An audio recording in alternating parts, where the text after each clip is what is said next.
and welcome to the Criticaleye Asia Podcast, inspiring leaders to succeed. These podcasts are part review, but also very much an expansion of a subject matter, and I'll explain more about that in a moment.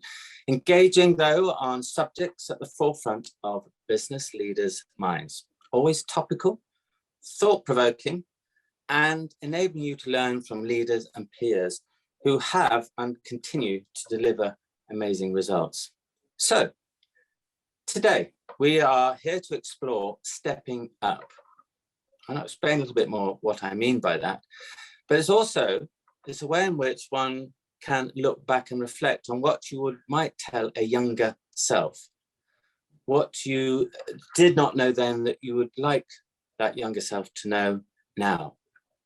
So, stepping up is when you move to the heady heights of a country or regional role, where you're situated at the top, or perceivably at the top, one or two steps away potentially from global if it is a global organization. And all around you, you're suddenly expected to deliver on things that you've never had to deliver before. As a leader, you're there to be able to be the point of reference and to take people forward. So what does a first-time senior exec need to know?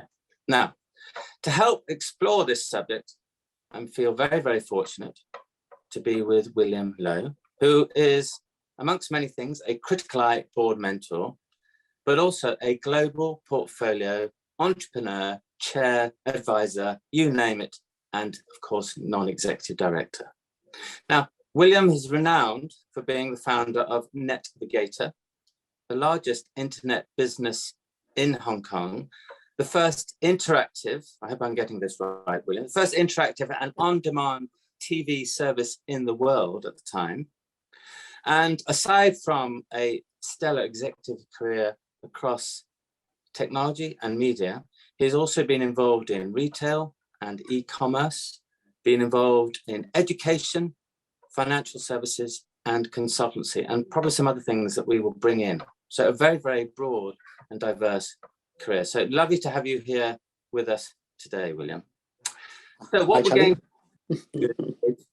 we're going to, I suppose a good place to start would be to get an overview of your career in literally in a nutshell, if you can, a walnut shell, if that's all right. And then we'll pick up on some of the themes that are particularly relevant to this subject of stepping up.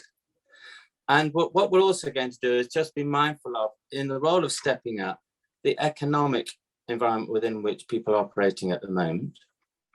And then we'll be able to explore, I think, two particular roles where you saw, and we will recollect on what it felt like to be able to step up, what was demanded of you, and look at that from the perspective of what you did well and what you might have done otherwise. But also, I think, getting a perspective from you in your portfolio career, what you look for in prospective CEOs.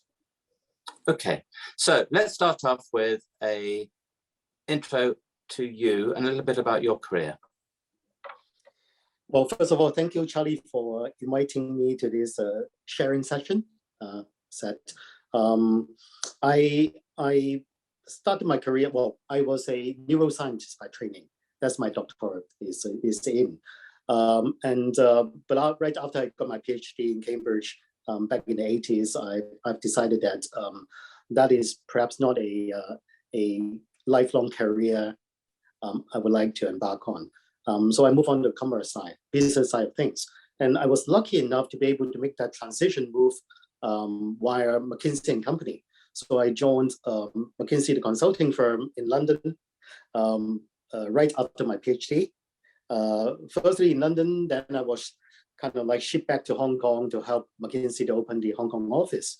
And typically after a few years, I learned the tricks of management, business strategy, corporate finance, etc., etc. I was asked to join one of my clients, and that was the telephone company in Hong Kong at the time.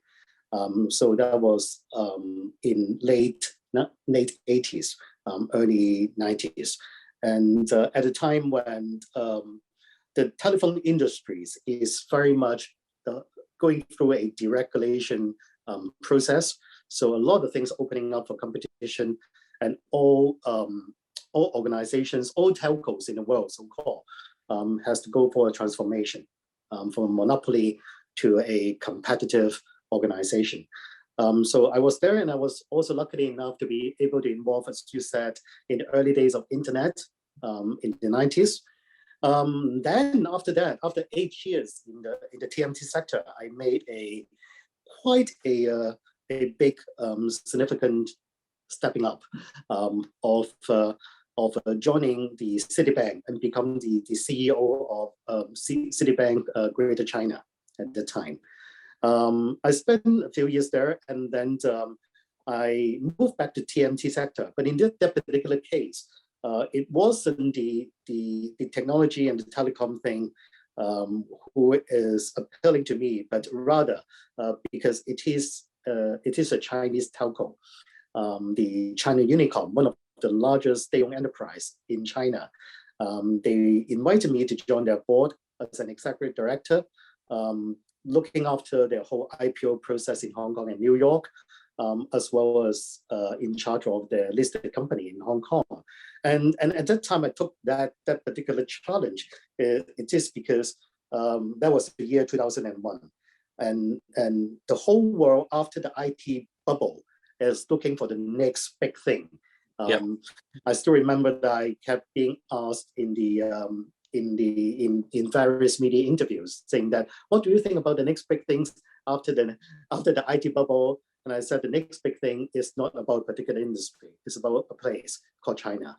And then I asked myself, do I know enough about China? I said, no, actually not.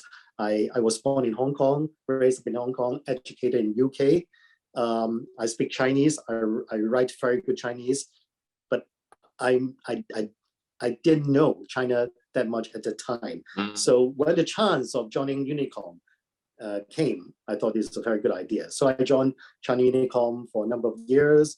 Then, as you said, I came back to Hong Kong, and from then on, I did various consumer retail business. Firstly, in fashion retail.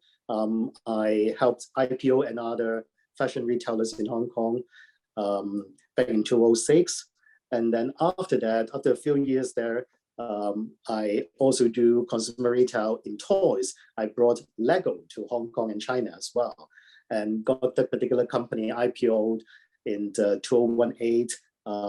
And then normally when I do a project like that, it's like a 5 years project, 3 to 5 years project, and I reach certain of my own KPI, then I step down and step up to another thing, which came to my the last 2 years. I've been working with Jackie Chan and a few other friends on a new edutainment platform. Is very much like a Chinese version of the American edutainment app called Masterclass. So we are doing a Chinese version of Masterclass in Hong Kong. So a nutshell, but in general, basically at any one time, other than just the big project, the core project I'm kind of like focusing on, I still do advisory and in-net or net work for various listed companies. Currently, I'm an in-net of 9 listed companies all around the world, and a few other private companies as well. And then the last bit is I still chair about 3 NGOs in Hong Kong, mostly focusing on the education and youth development as well. So in a nutshell.